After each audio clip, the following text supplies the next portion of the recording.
Tere õhtust, Janek! Tere!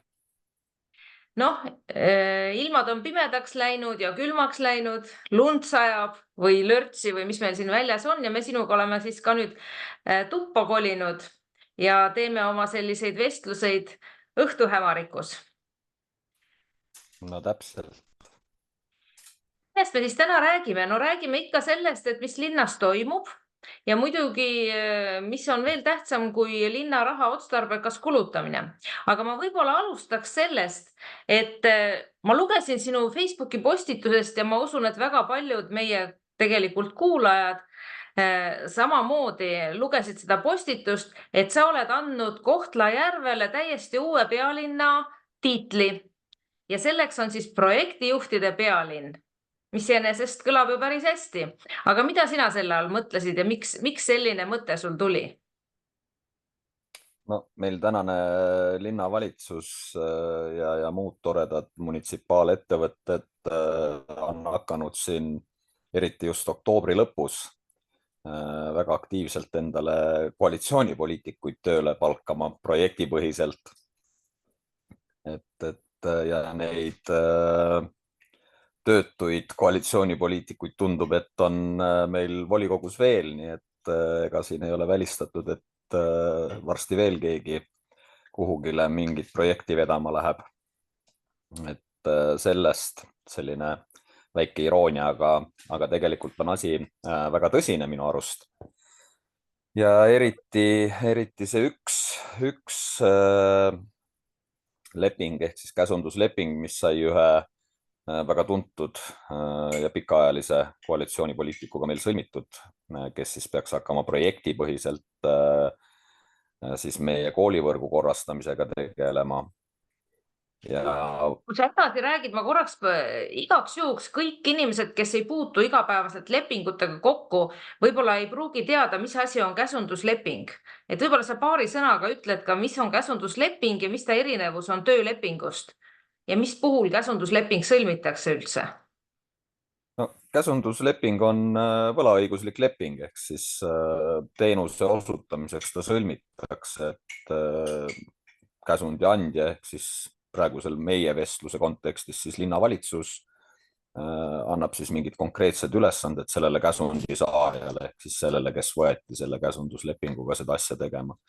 Et noh, töölepingu sõlmimist reguleerib töölepingu seadus ja neid käsunduslepinguid ja muid teenuse osutamise lepinguid reguleerib võlaõigusseadus. Et ta on lihtsalt võlaõiguslik leping. Jah, et ma korraks küsin, et kui sõlmitakse käsundusleping, et me kõik teame, et kui inimene võetakse tööle, siis üldjuhul ametikoha peale korraldatakse konkurss. Kas käsunduslepinguga ei pea konkurssi korraldama? No konkurss, linnavalitsus on ikkagi avalik sektor ja konkurss ükskõik mis koha peale peab igal juhul niikuinii olema. Alustame sellest, et ei saa eelistada kedagi. Aga täna minul on isiklikult selline tunne, et kuna tegemist on teenuse osutamisega, siis linnavalitsus oleks pidanud tegelikult lausa hanke välja kuulutama selleks. Ja sõltuvalt siis sellest summast, mis see lepingu maksumus on, siis need erinevad hankeliigid, eks ole. Et kuna meile on kõigile teada ja pole ka saladus, pressis on see läbi käinud, linnapea on seda öelnud, et kuutasu 3000 eurot ja lepingu pikkus 5 aastat, noh, korrutame ära, eks ole. Ja siit enam nagu väga lihthankega ei saa, lihthanke piirmäär on 30 000, eks ole. Et siin oleks pidanud olema juba täiesti suur hange korraldatud. Nii et noh, mina leian küll, et see on äärmiselt tõsine rikkumine. Ja küsitavusi tekitab ka loomulikult see, et milleks seda vaja oli. Selleni ma tahtsingi jõuda, et kas sina oled aru saanud, milleks oli vaja sellist projektijuhti linna tööle palgata? Mis need tema tööülesanded saavad olema? No see loetelu, mis linnapea seal luges, eks ole, noh, see oli selline nagu ta oli, aga samas võeti ju vähem vist kui kuu aega tagasi meil tööle ju. Meil loodi ju struktuuriga uus ametikoht juba juulikuus haridusteenistuse juhi koht, sinna võeti inimene nüüd tööle lõpuks ja minu mäletamist mööda oli tema töökuulutuses väga selgelt kirjas, et ta peab hakkama seda koolivõrgu korrastamise ja kõige sellega tegelema ja nende uute koolimajadega ja nii edasi ja nii edasi. Ehk siis meil võeti inimene palgale ametnikuna ja lisaks siis täpselt sedasama tegema võeti veel siis projektijuhiga inimene, et noh, ma näen siin seda, et see on ette mängitud selline tulus koht. Nojah, et siit võib mitut asja välja lugeda. Ühest küljest võib välja lugeda, et linnavalitsus jõudis järeldusele, et linnavalitsuse ametnikud, sealhulgas abilinnapea ja linnapea, ei saa iseseisvalt selle tööülesandega hakkama ja sellepärast oli vaja kedagi kõrvalt nii-öelda kaasata. See on üks asi. Teine asi on see, et kui selline asi tõesti on, siis tegelikult miks ei võetud inimest tööle? Et seal Põhjarannikus on ju väga selgelt ka välja toodud, et nüüd, kui selle konkreetse poliitikuga on sõlmitud käsundusleping, siis ta saab rahulikult jätkata volikogus, olla volikogu komisjoni esimees ja kõik muud need asjad ka. Et kas üks põhjus, miks sõlmiti käsundusleping, võib olla ka see, et see inimene ei lahkuks volikogust? No see on üks peamine põhjus, ma olen selles enam kui kindel, et see projektijuhi koht ju tuli selliselt nipsust tegelikult, et meil on ju vakantne ametikoht struktuurijärgne olemas, on arenguteenistuse juht ja seesama poliitik ju sinna kandideeris ja linnapea teda ju kiitis hirmsasti ja et tema oli sellel konkursil kõige parem kandidaat ja siis järsku jõudis vist kellegile kohale, et oi, aga et kui ma lähen ametnikuks, et siis ma ei saa ju enam volikogus olla. Ja siis ma arvan, et lihtsalt nipsust mängiti ümber, see mõeldi ruttu välja, et siis teeme selle projektijuhi koha ja täpselt sama töötasuga, mis oli konkursis välja kuulutatud sellele arenguteenistuse juhile. Nii et väga kole näeb välja ja mitte ainult väljapoole ei näe kole välja, vaid arvan, et on juriidiliselt ka väga ebaõige see käitumine. Ma saan aru, et eks seda siis vastavad organid peavad siis menetlema ja uurima ja annavad teada. Aga kuidas sulle tundub, kas siin on mingi vana muster jälle välja tulnud, et ma mäletan, et kui meie poolt sai pakutud linnapeaks Virve ja Virve sai moodustada oma meeskonna, kelle ta sai valida professionaalsete oskuste põhjal, aga mitte see, mida siis koalitsioonipoliitikud peale surusid. Et siis meil sai väga selgelt öeldud, et kõik linna juhtimine, sealhulgas inimeste tööle võtmine ja kõik igasugused muud tööjõumuudatused peavad olema väga läbipaistvad. Aga nüüd selle aasta jooksul on toimunud ikka täiesti pead pööritavad sündmused. Et selline vana muster tuleb nagu silme ette või kuidas? Muidugi tuleb ja ega siin ei ole vaja ju kaugelt seda paralleeli otsida. Võtame selle, et kui meie kõige kuulsam poliitik, kes ka täna volikogus meil on, härra Valeri Korb, et loodi ju tema jaoks omal ajal Kohtla-Järvel selline ametikoht nagu arenguteenistuse nõunik, mis ka tekitas sellel ajal väga palju küsimärke, et millega see inimene üleüldse tegeleb ja mis nõu ta seal annab ja midagi ju ei arenenud. Ja tehti see pärast seda, kui Riigikogu valimiste järgselt selgus, et valituks ta ei osutunud. Seekordsetel Riigikogu valimistel Riigikokku ta ei saanud, midagi oli vaja. Ja siis tehti selline asi, et praegu minu arust on see ka täiesti lambist välja mõeldud mingi projektijuhi koht. Ja mina olen enam kui veendunud, et see on puhtalt raha raiskamine.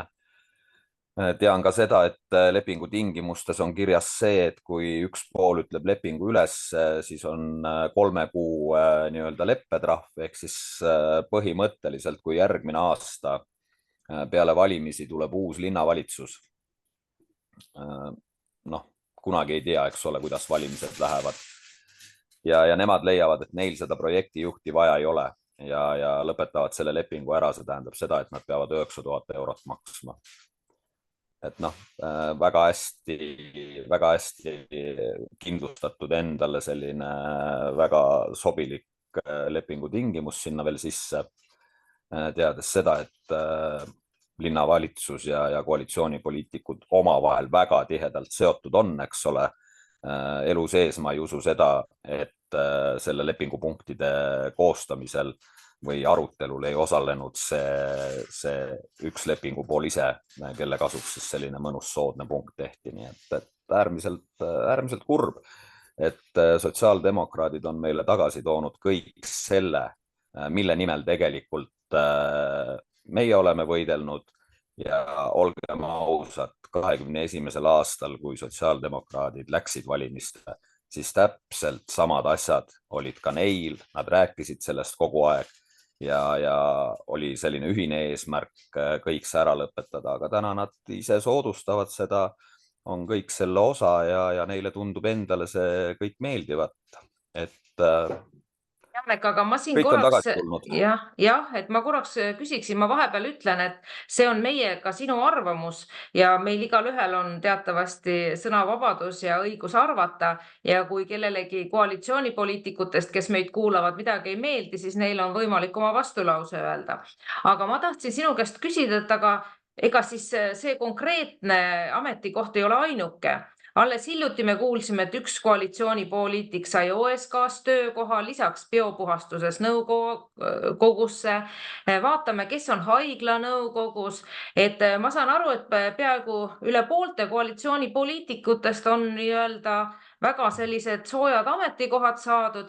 Et mis see siis on? Kas see on siis seotud sellega, et koalitsioonipoliitikud tegelikult tunnevad ennast väga-väga ebakindlalt?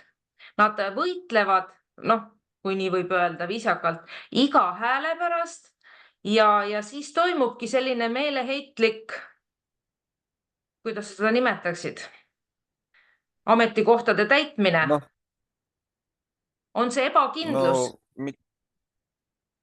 jah, et ega see 14 häält ju väga kindel ei ole, arvestades seda, eks ole, et võtame need meie viimased 3 aastat praegu volikogus, eks neid poliitikute liikumisi ühest leerist teise leeri on olnud ja just nende poliitikute suhtes, kes siis ka kõige rohkem liikunud on ühest leerist teise erinevatel aegadel siin selle 3 aasta jooksul. Need kohad tegelikult, ütleme niimoodi, on siin saanud, et noh, see biopuhastus ja see OSK ümber keerlev, et eks biopuhastusega oli natukene ka selline halb maitse juures, et oli ju teada, et me hakkame umbusaldama linnapead ja rääkisime me ka ju koalitsioonipoliitikutega, see ei ole kellelegi saladus, mõningatega, et kes võiksid äkki toetada seda umbusaldust. Ja kuidagi siis viimase umbusalduse ees üks päev enne järsku üks poliitik määratud nõukokku, et ka selline imelik tundub see kõik, eks ole. Nüüd peale viimast volikogu, mis oli, kui me andsime taas kord umbusaldusavalduse just nimelt selle käsunduslepingu sõlmimise pärast sisse, järgmine päev uudis, inimene OSK-sse tööle võetud, seesama, et noh. No ilmselgelt see näitab koalitsioonipoliitikute nõrkust või hirmu, et nende koalitsioon laguneb ja see võiks meid ju rõõmustada, ehk teiselt poolt näitab meie tugevust, kui see ei tooks kaasa endaga linnaraha raiskamist. Ehk see raisatakse tegelikult meie endi kõigi Kohtla-Järve linna elanike raha. Just, et eelarvevahenditega seda ma olen korduvalt rõhutanud, et tänane linnavõim eelarvevahenditega küll käib ümber täiesti meelevaldselt ja raha kulutatakse siia-sinna. No, ma ei kujutaks väga ette, et kui keegi peaks oma rahaga niimoodi käituma, ma ei usu elu sees, et linnapea oma rahaga niimoodi käituks, et täiesti mõtlematult teda kulutab. Aga noh, see selleks. Tahad sa sel teemal veel midagi öelda või räägime nüüd ühest teisest punktist, mis oli arutusel viimasel volikogu istungil? jah, et ega sellest siin pikemalt rääkida ei ole, et vaatame, mis sellest kõigest saab, et loodetavasti ikkagi siin lähiajal mingi selgus selles osas tuleb ka, et millise hinnangu annavad õiguskaitseorganid sellisele käitumisele, sellepärast et noh, see ei ole ilmselgelt normaalne, mis praegu toimub. Ja ega ma väga ei taha uskuda ka kõiki neid poliitikuid, kes väidavad, et nad sellest mitte midagi ei teadnud, kuigi ega ma väga ei imesta, kui näiteks suur osa koalitsioonipoliitikutest üleüldse ei olnudki kursis, et selline asi on toimunud ja saidki sellest teada alles volikogu istungil, kui me selle põhjusena välja tõime, miks me linnapead umbusaldada tahame. Aga igal juhul, eks siis ole näha. Eks elu näitab. Aga nüüd ma tooksin siis ühe teise näite, kus me oleme tahtnud Restart Kohtla-Järve sinuga eesotsas on tahtnud siis linnaraha kokku hoida ja tulen selle teema juurde, mis kunagi oli, kui linnavalitsusel palka tõsteti päris kõvasti. Ja kui me sinuga sel teemal sõna võtsime, siis volikogu esimees heitis konkreetselt mulle, aga tegelikult laias laastus kõikidele saadikutele ette, et siin linnapea palga tõstmise suhtes ollakse kriitiline, küll aga ei öelda ühtegi sõna selle vastu, et meie volikogu saadikud ka saame mingid tasud volikogus tehtud töö eest. Ja mis hirmsasti kasvab kogu aeg. Mis väidetavalt kasvab, eks ju, aga tegelikult sõltub ikkagi Eesti elanike miinimumpalgast. Ja siis me tegime, õigemini sina tegid nüüd eelmisel volikogu istungil siis taaskord ettepaneku, tegelikult on see teine kord, esimene kord see ei läinud käiku, kuna paljud poliitikud väga seda ei toetanud, aga seekord oli meil siiski päris mitmeid toetajaid ja sa esitasid siis sellise eelnõu, et juba alates järgmisest päevast, mis oli siis 1. november, enam, kuidas ma ütlen, rahvasaadikud ei saaks kompensatsiooni töö eest volikogus ja siis ka komisjonides. Kuidas sa seda tulemust kommenteerid? No minu jaoks oli tegelikult see tulemus nagu ettearvatav selles suhtes, et äärmiselt hea oli seekord see, et opositsioonipoliitikud suuresti kõik seda toetasid, aga koalitsioonipoliitikute puhult oli see nagu natukene etteaimatav, et nad seda ei toeta. Ja ega ma nagu väga üllatunud selles suhtes ei ole, et kuigi korduvalt on neid argumente öeldud välja, et me ei saa ennast võrrelda Riigikogu saadikutega, et see oli mul ka seletuskirjas kirjas, et Riigikogu saadikutele see ongi töö ja lisaks oma Riigikogu saadiku tööle teatavasti nad ju tegelikult mujalt kasu saada ei tohigi. Aga volikogu liikmetel igal ühel tegelikult eelduslikult, eks ole, et on kõigil oma põhitöö kõrvalt, nad teevad seda volikogu liikme nii-öelda jutumärkides siis tööd, eks ole. Et jah, et loomulikult võib seda tööks nimetada, aga ega meil ei nimetata seda ka palgaks, ta on lihtsalt hüvitisena, eks ole. Ja mina olen seda meelt, et see argument, mille tõi ka volikogu esimees välja, see ei päädi absoluutselt, et siis ei hakka inimesed käima volikogu istungil.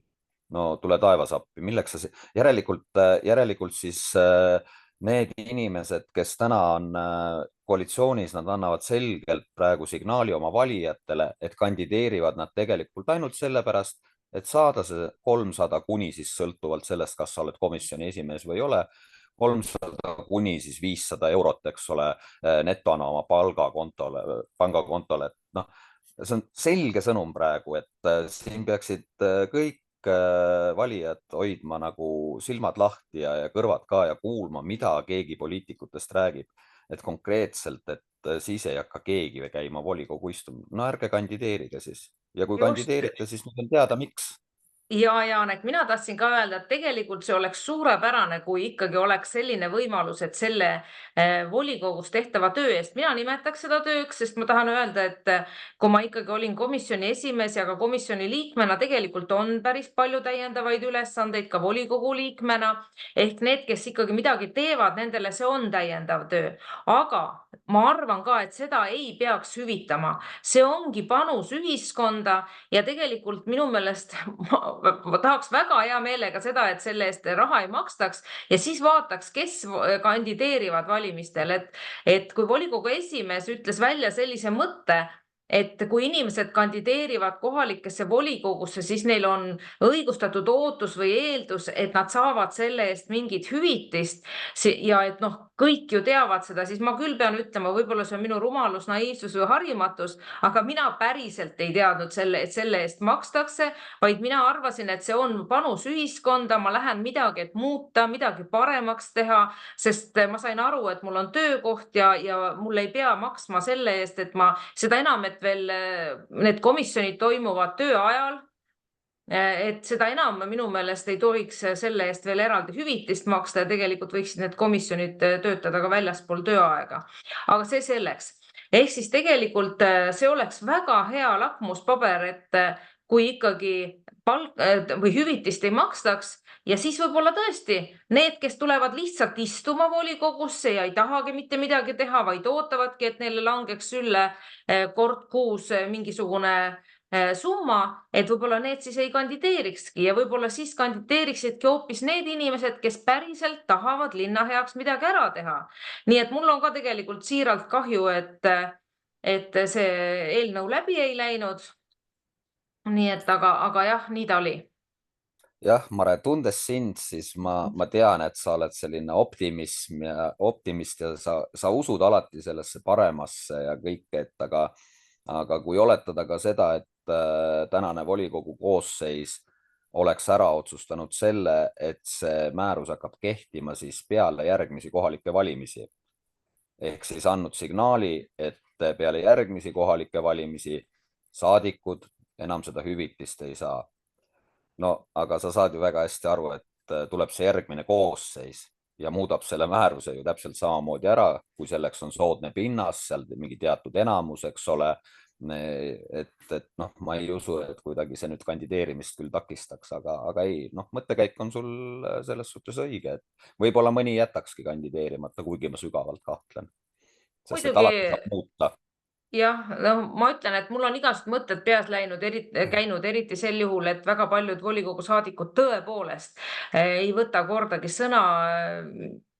Ma ei tea, noh, volikogu esimees muidugi heidab ette aeg-ajalt, kui opositsioonisaadikud ei hääleta ja ütleb, et umbes nii, et tublid on need, kes kogu aeg poolt hääletavad sellele, mis tema ütleb.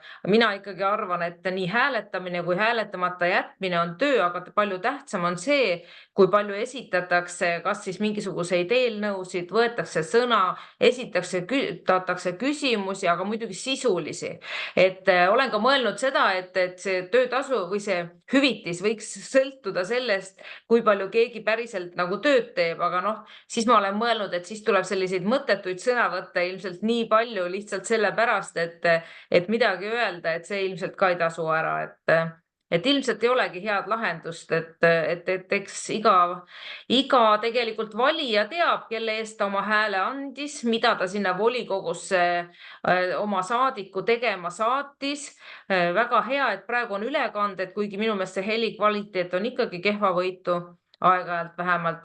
Et tasub kindlasti kõikidel valijatel kuulata neid volikogu istungeid ja vaadata siis, kuidas nende saadik seal toimetab, sõna võtab, mida teeb, nii et valimised on siis aasta pärast tulemas ja eks nüüd on viimane aeg inimestel ennast kokku võtta ja teha ära otsused. Esiteks, et minna kindlasti valima ja teiseks otsustada, kelle poolt nad hääle annavad. Ja olla väga tähelepanelikult ja jälgida üleüldse, mis siis linnas toimub.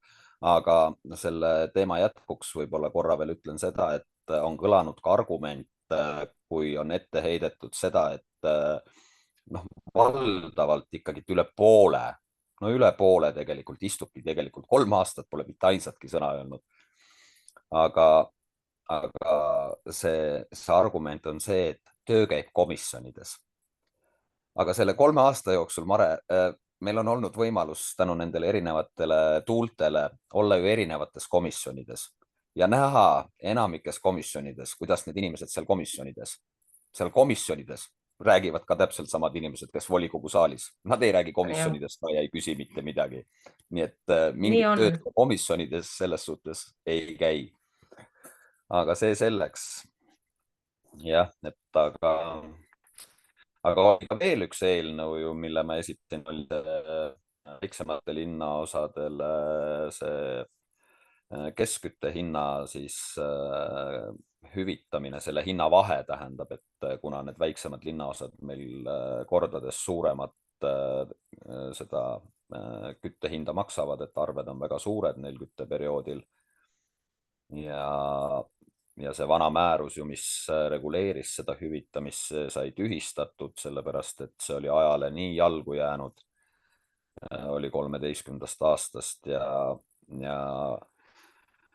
võib-olla see on ka nagu selline oluline märk sellest, et seda hüvitist enam anda ei taheta, kuigi jällegi kurb on see, et siis, kui mindi seda tühistama, siis enne seda 1 või 2 oli see arutlusel ka ju sinu komisjonis, kui sa sellel ajal komisjoni esimees olid.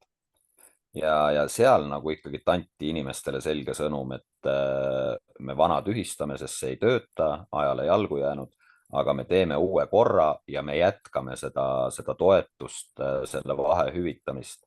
Ja nüüd on siis tehtud jällegi kannapööre täielikult ja mitte midagi ei plaanita tegelikult inimestele hüvitada. Ja kahjuks jah, tõesti see mälu on nii kehv linnavalitsusel, sest minu meelest oli see kokku lepitud, kui mina olin komisjoni esimees, siis see pidi olema kuskil aasta tagasi, sest sellest aastast juba olid teised komisjoni esimehed. Ja tõepoolest anti selge lubadus, et sellega tegeletakse ja me oleme ju tegelikult mitu korda selle teema tõstatanud, seda on arutatud ja absoluutselt mitte midagi pole tehtud, et oleks mingigi mõte või idee, pigem ollakse seda meelt, et kellelegi ei kompenseerita, tuuakse näiteks ka siin Kohtla-Järve linnaosad ja teised suuremad linnaosad, et neile ju ei kompenseerita, miks peab väikestele linnaosadele kompenseerima ja ükski selgitus, mida ka sa oled välja toonud, tegelikult ei mõjuta ja nii ta praegu on. Et seekord ka sellega siis vastu ei võetud seda eelnõud. Ja need vastulaused olid selles suhtes ka äärmiselt kummalised ja otsiti igat pisemat asja ja põhjust, et miks siis mitte toetada seda meie ettepanekut. Aga ega nad väga ei päädinud selles suhtes, et ilmselgelt olid kas siis kontekstist välja võetud mingid täiesti utoopilisi asju, hakati seal juba rääkima, et kui naaber maksab kõrgemaid arveid, kas me peame teisele naabrile kompenseerima ja nii edasi, nii edasi. Aga kõige selle juures kummaline on see, et erinevates komisjonides, kus sellest rääkisime, siis ikkagi arusaam oli tegelikult komisjonides see, et iseenesest me peame oma inimesi aitama ja nii ja naa ja nii ja naa. Ja siis on see, et põhimõtteliselt kõik, mis oli enne aga ei loe, mida räägiti. Ja niimoodi see siis seekord ka selle eelnõuga läks, et seda ei toetatud, aga eks siis jäägu see nende südametunnistusele, et õnneks on meil väikestes linnaosades tublid inimesed, et mina olen nüüd saanud viimased 3 päeva siin järjest pidevalt, mõnikord ka 2 korda päevas meili. Eeskätt just puudutab see Sompa linnaosa, kus siis tuleb kogu aeg mulle linnaelanikult teada selle kohta, et milline temperatuuri vahe on siis selle sisse tuleva temperatuuriga, mis graafiku järgselt olema peab, eks ole, ja kõik need probleemid, mis on aastaid ja aastaid olnud, need ei ole mitte kuhugile kadunud ja loomulikult inimesed on nagu pöördes. sest et neid on toidetud siin ju kogu aeg nende lubadustega, et me kohe lahendame, teeme selle trassi korda, siis trassi me korda ei tee, siis me anname selle trassi Krennile, siis ei suudeta sellega läbi rääkida niimoodi, et tõesti see ükskord üle antakse. Võib-olla see kunagi õnnestubki, aga ma arvan, et selleks ajaks on ka see talv läbi ja raske kütteperiood inimestel jälle selja taga ja väga mõjutab ju nende rahakotti. Aga noh, täna minnakse seda teed, et pigem kulutada raha siis erinevate ametikohtade loomisele ja suveseminaaridele. Palgatõusuks, eks ju, linnavalitsusele. Enda palgatõusuks ikka ja kõigeks muuks, aga ärme me jumala eest siis midagi rahvale anna. Ja seesama volikogu liikmete hüvitis, see hoiaks aastas ka tegelikult peaaegu 300 000 eurot kokku, see on suur raha, selle eest saaks kompenseerida mitte ainult väikeste linnaosade küttehüvitisi, vaid veel erinevaid asju, mida inimestel vaja oleks linnas. Aga noh, jah, nii ta praegu on. See on valikute küsimus, jah. No nii, aga oleme nüüd juba 3 teemast rääkinud, eks ju, projektijuhtidest meie linnas, siis inimestele selle soojuse kompenseerimisest ja volikogu liikmete tasude kaotamisest. Et kas tõmbame otsad kokku? Ja ma arvan küll, seepärast, et midagi muud nagu sellist väga kirge ei ole siin kütnud, et tegelikult oli ju terve oktoober üsna rahulik ja miski ei tõotanud sellist kuu lõppu, kus siis järsku hakkasid toimuma meil siis need kõik erinevad kummalised asjad, aga ma arvan ka, et tänaseks aitab ja siis vaatame, kuidas meie uus formaat siis rahva poolt omaks võetud saab. Aga olgu, ilusat õhtut sulle, Janek! Jah, väga head õhtut!